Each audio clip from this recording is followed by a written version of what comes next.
지난주 말씀의 제목은 범사에 그를 인정하라, 이런 제목으로 한 주일 동안 말씀을 주셨습니다. 이렇게 한 주일 동안 지내면서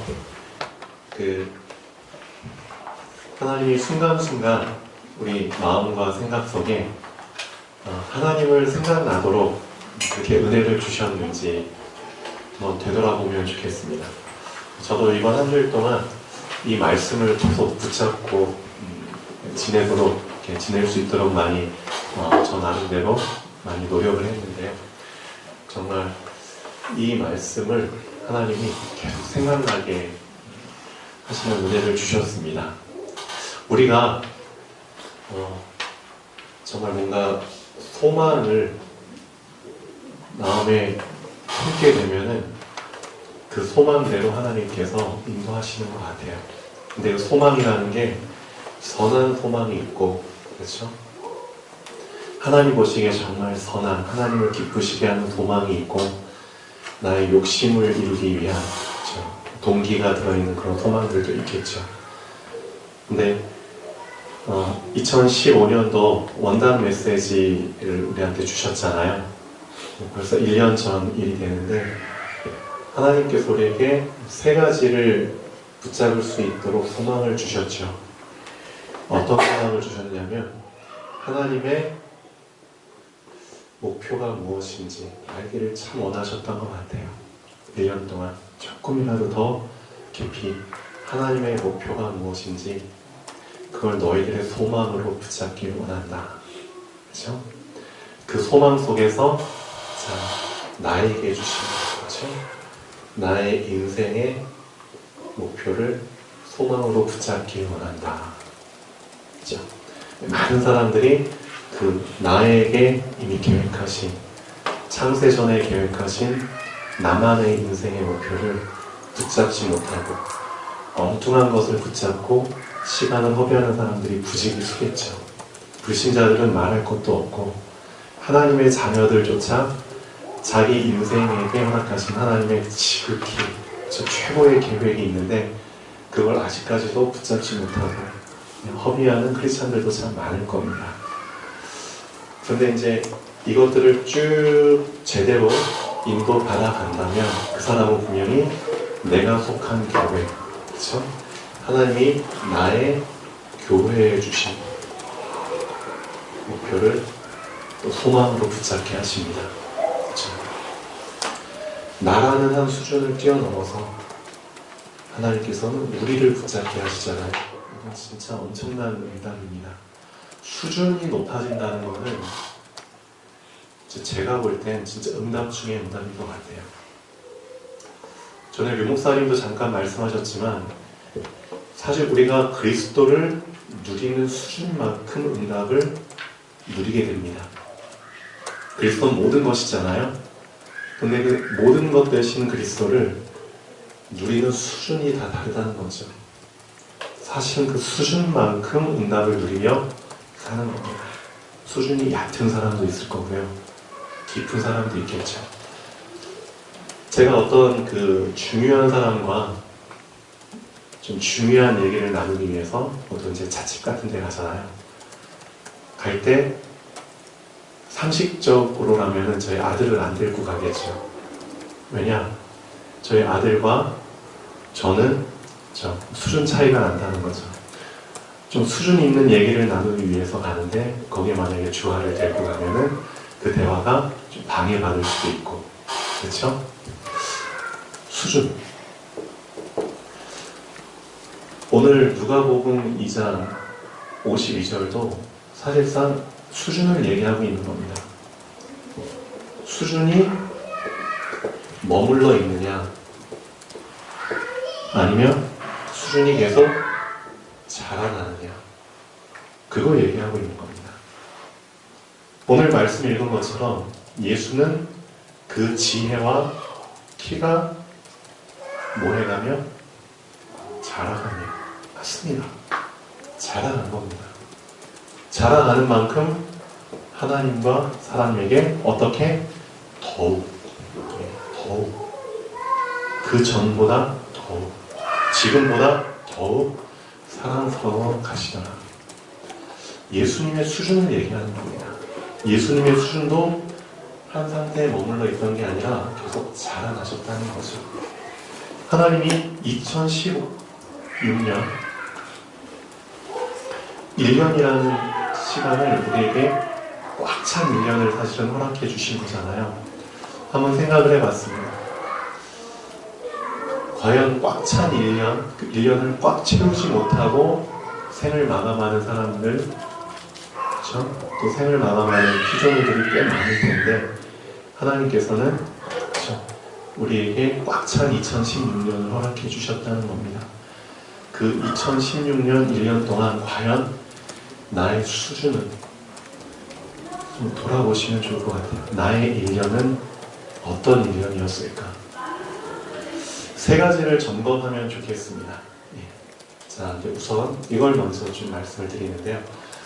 오늘 크리스마스입니다. 크리스마스. 그럼 보통 예수님께서 이 땅에 오신 이유를 분명히 좀 짚고 넘어가죠. 예수님께서 탄생하신 이유. 자, 제가 일주일 전인가요? 참 엄청나게 가슴 아픈 기사를 읽었습니다. 옆에 나라 중국에서 지금 일어나는 일인데요. 우리 이영호 어머니 중국에 살다 오셨는데 제가 깜짝 놀랐어요. 중국은 전 세계에서 인구가 가장 많은 나라입니다. 맞죠? 그래서 어떤 정책을 쓰고 있냐면 산하 제한 정책을 씁니다. 출산을 제한하는 정책을 씁니다. 그래서 각 가정당 제가 알기로는 한 명인가요? 한 명씩만 이제 자녀로 호적이 등록이 가능하도록 그런 정책을 쓰죠. 한 명만 낳으라는 거죠. 근데 만약에 나 두 명을 낳았어. 그럼 둘째는 호적에 등록을 못하게 됩니다. 그럼 걔는 무등록자가 되는 겁니다. 근데 이제 그런 아이들이 점점 많아지는데 잘은 몰랐어요. 근데 요즘 일부러 젊은 부부들 사이에서 일부러 애를 많이 낳아요. 그럼 그 아이들을 낳아서 어디에다 지금 쓰느냐? 임대를 한다고 하더라고요. 임대를. 자기가 낳은 아이들을 임대를 한대요. 임대. 무슨 말이냐면 빌려준대요. 어디에 빌려주냐? 범죄 조직에. 범죄 조직에 임대를 해요. 1년에 얼마씩 받고, 그러니까 월 얼마씩 해가지고. 그럼 그 범죄 조직에서는 그 어린 아이를 데려다가 훈련을 시킨대요. 어떤 훈련을 시키냐? 소매치기, 앵벌이 그런 거 있죠. 전문적으로. 그럼 어린 아이들이 가치관이 형성되기도 전에 걔네들이 밥 먹고 하는 일은 그거밖에 없습니다. 어떻게 하면은 눈치 안 채게 쫙 소매치기를 할까? 어떻게 하면은 전문적으로 국어를 할까? 그게 아이들한테 그냥 꽉 가치관으로 박히는 겁니다.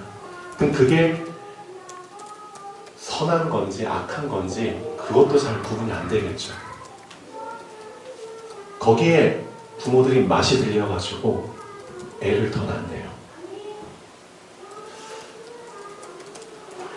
참 놀랍죠. 말세에 말세가 더 가까울수록 정말 상상할 수 없는 이런 일들이 실제로 일어나고 있습니다. 옆에 나라에서도 우리나라도 이런 걸 모방해가지고 또 일어날 수도 있겠죠. 참 가슴 아픈 일입니다.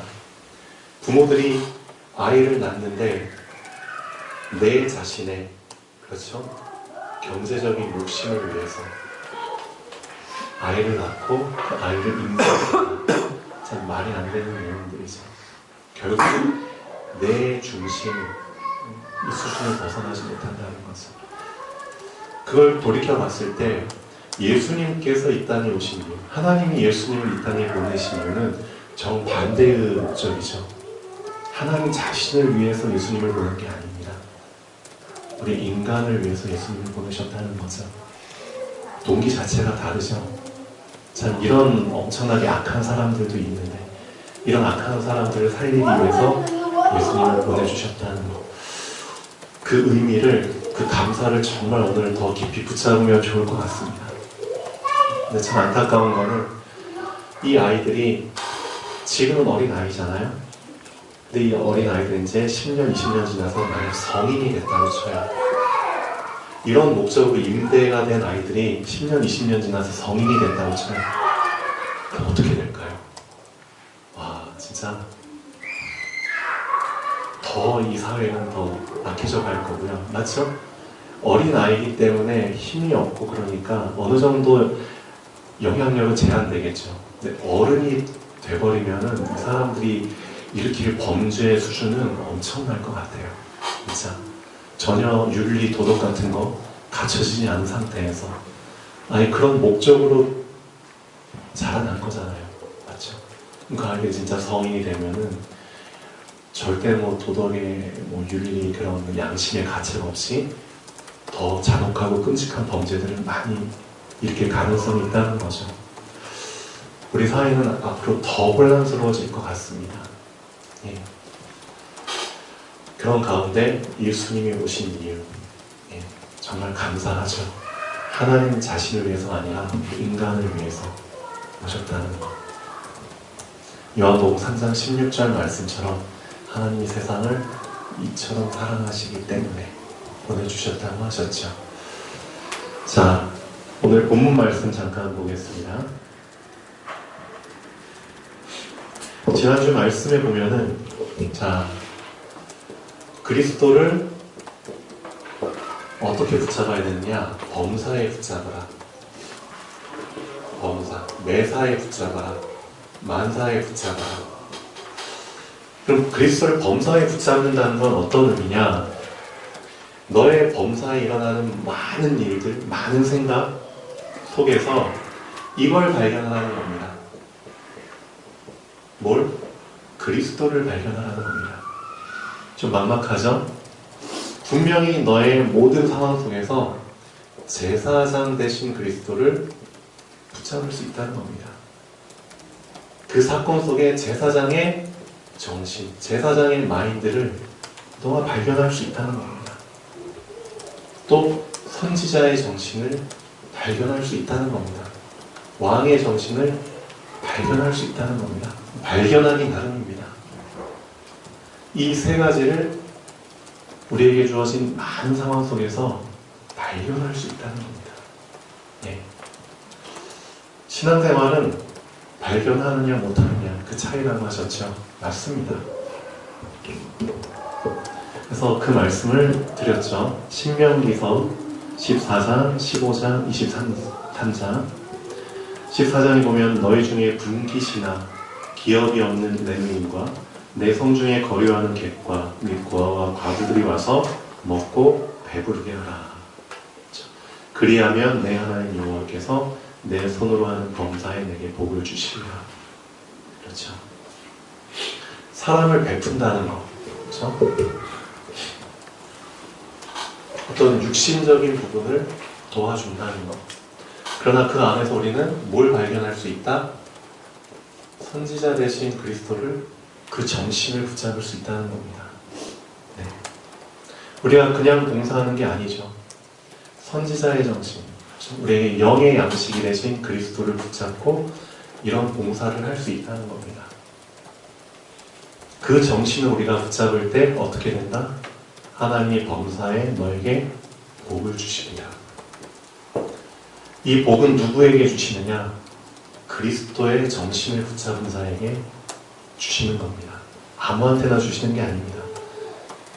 나의 작은 일 가운데서도 실제 그 안에서 그리스도의 정신을 발견하고 그 정신을 붙잡은 자에게 복이 임하는 겁니다.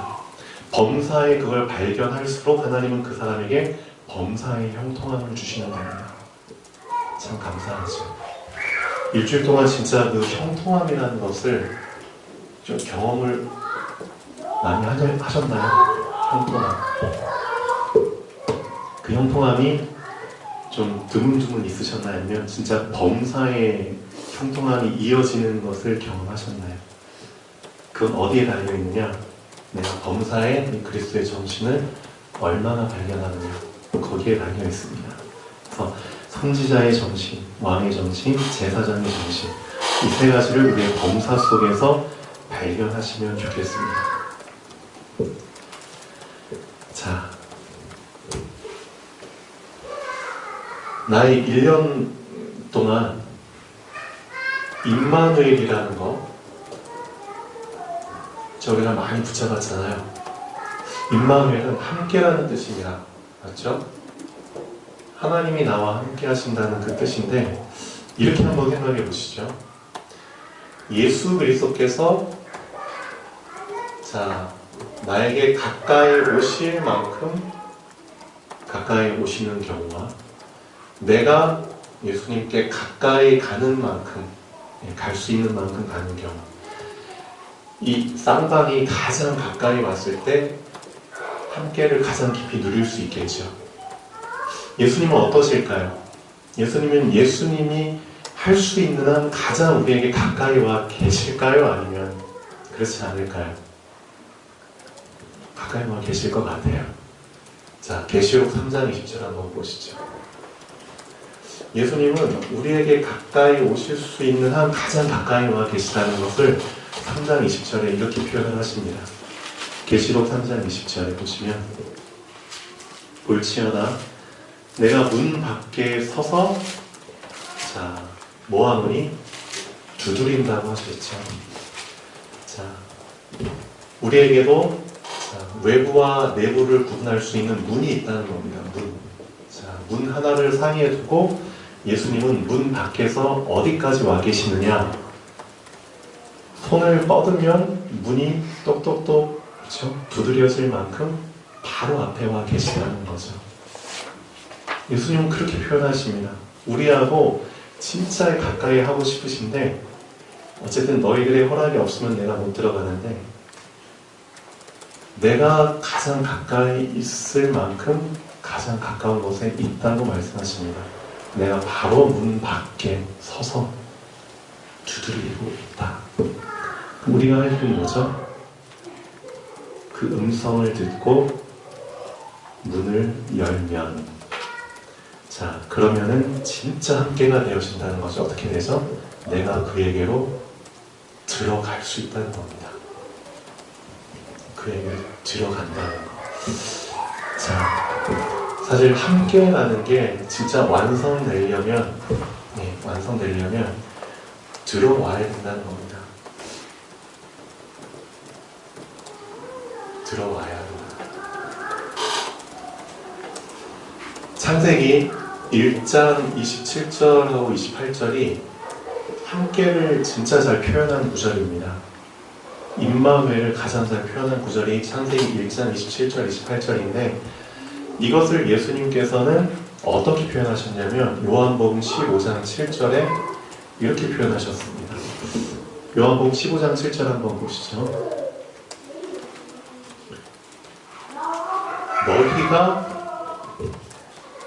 첫 번째, 너희가 내 안에 거하고, 이렇게 표현했습니다. 두 번째 조건, 내 말이 너희 안에 거하며. 이 두 가지 조건을 얘기하셨습니다.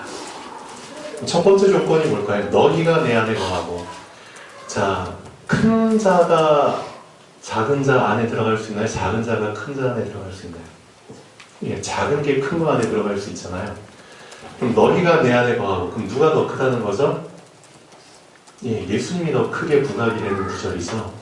우리는 작고 예수님은 크고, 그러니까 작은 우리가 큰 예수님 안에 들어가는, 그렇게 의미가 좀 부각이 될 수 있겠죠. 창세기 1장 27절, 하나님이 자기 형상대로 사람을 창조하시되, 남자와 여자를 창조하시오. 창세기 1장 27절이 그겁니다. 하나님이 자기 형상대로. 그럼 누가 더 부각이 되죠?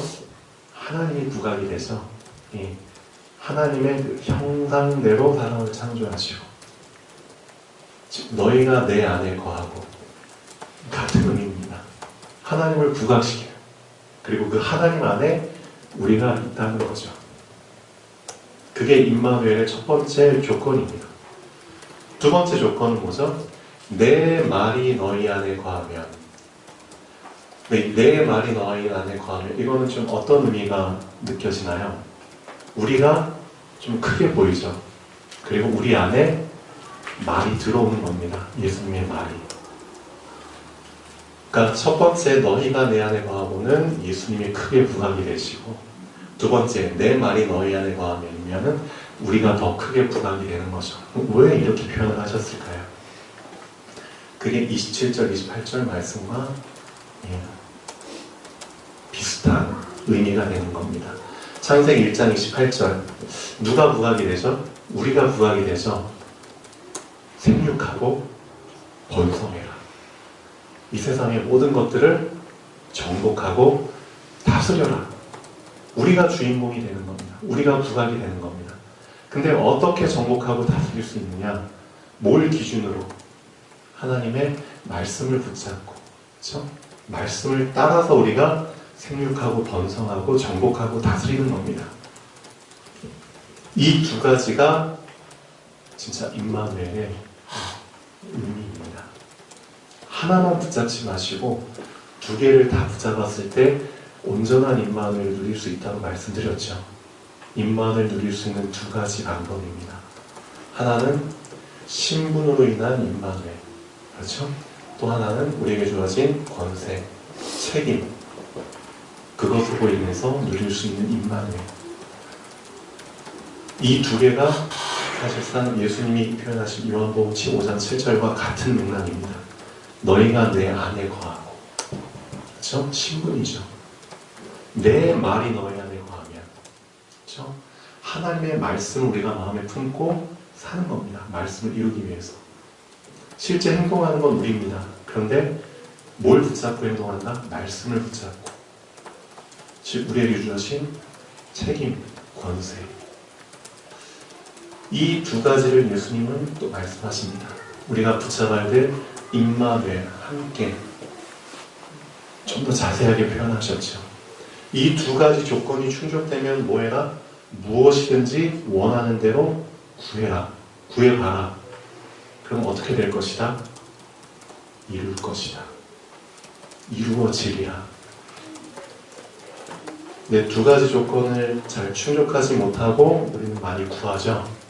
그러니까 잘 안 되죠. 구하긴 구하는데 잘 안 되죠. 이 창세기 1장 27, 28절, 요한복음 15장 7절 한번 잘 생각해 보십시오. 그 진짜 임마누엘의 더 깊은 부분을 붙잡고 2017년도에 한번 운동하다 보십시오. 진짜 무엇이든지 원하는 대로 구하라. 그러면 이루리라. 이 말이 거짓이 아니라는 것을 알게 될 것 같습니다. 신분의 임마누엘, 그렇죠? 권세를 통한 임마누엘. 이 두 가지를 동시에. 그게 우리의 수준을 높이게 되겠죠. 자, 한번 보시면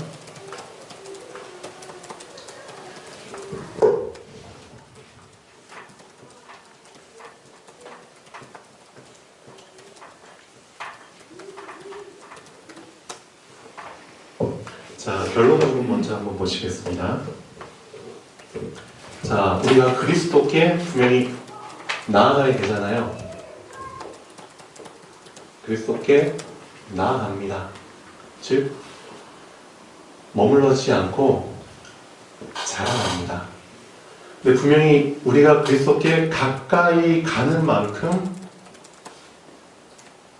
성장을 하게 되는데 세 가지가 성장을 하게 됩니다. 세 가지. 이 세 가지를 꼭 붙잡으셔야 됩니다. 첫 번째, 아까도 말씀드렸지만 제사장 되신 그리스도를 내가 붙잡는 만큼, 그렇죠? 제사장 되신 그리스도 안에 내가 깊이 들어가는 만큼 뭐가 성장하게 되느냐? 감사가 성장하게 됩니다. 감사라는 부분이 분명히 자라나게 됩니다. 근데 그 감사에 좀 더 자세하게 좀 설명을 드리면 감사의 빈도가 자라나게 됩니다. 빈도.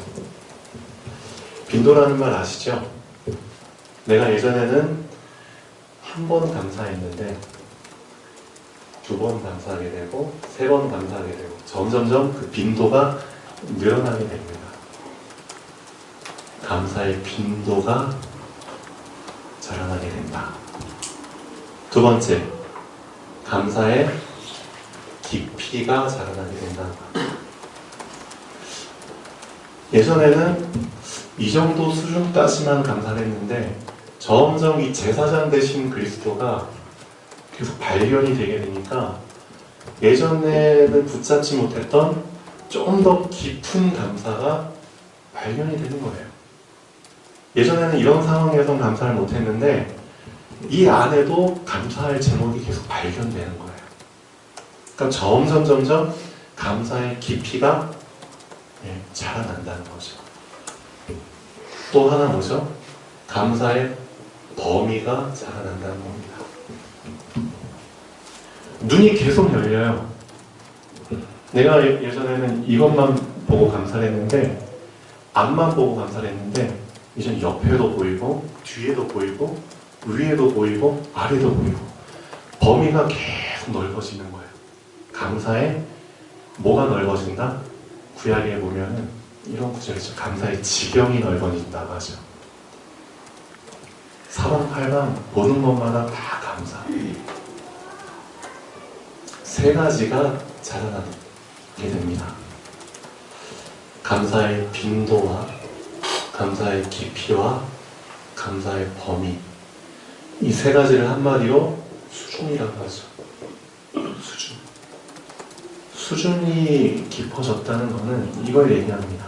감사의 수준이 깊어졌다는 것은 빈도와 깊이와 범위. 한번 점검해 보십시오. 이스라엘 백성이 400년 동안 애굽에서 종노릇 했죠. 그럼 이 400년 동안 이 애굽 땅에서 종으로 태어날 때 이미 종으로 태어나서 죽는 그런 걸 계속 경험한 사람들은 아예 난 또 종으로 살겠구나, 종으로 죽겠구나, 또 내 자식들도 종으로 태어나겠구나, 또 죽겠구나. 이게 완전히 어떻게 인식이 되느냐? 당연하게 인식이 됩니다. 당연성. 그런데 기적이 일어난 거예요. 어떤 기적? 전혀 있을 것 같지 않은, 그렇죠? 전혀 불가능한 일이 일어난 겁니다. 내가 해방이 되는 겁니다. 해방. 절대 있을 수 없는 일이 일어난 겁니다. 그 누구의 도움도 아닌, 그렇죠?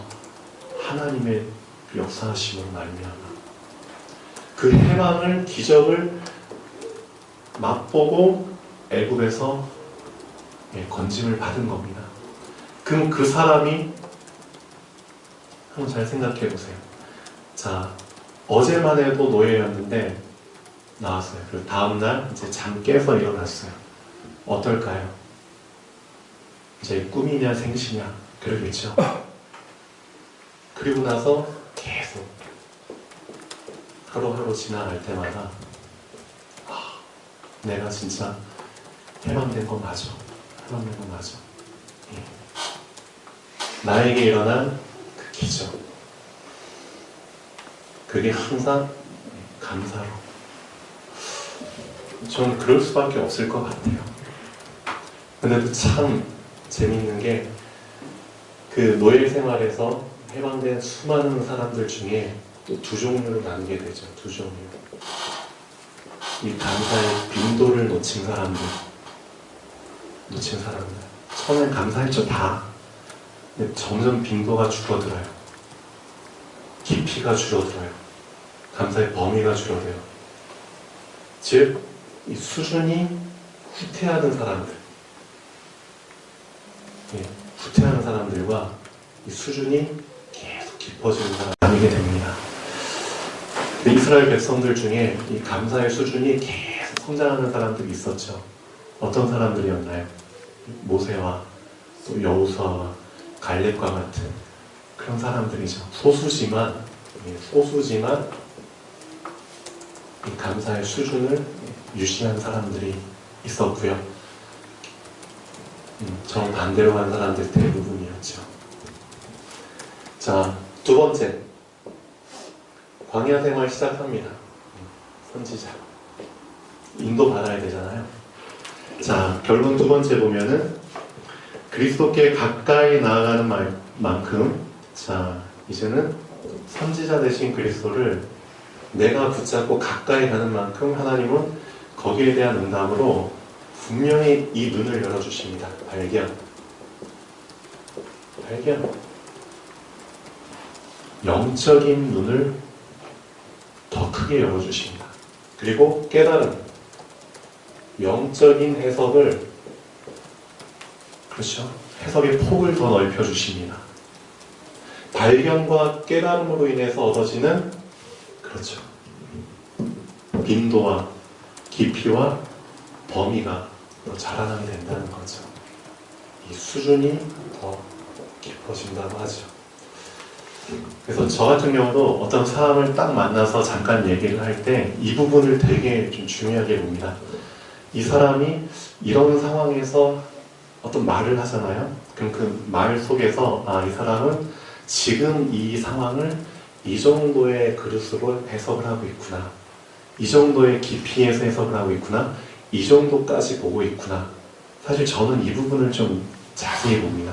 그 사람의 묻어나오는 말과 행동 속에서 수준이 나오거든요. 예. 특히 이제 같은 이제 하나님 자녀들과 대화할 때 또는 이제 목회자님들이나 전도자 분들과 대화를 하다 보면 이 부분을 저는 좀 되게 집중을 해서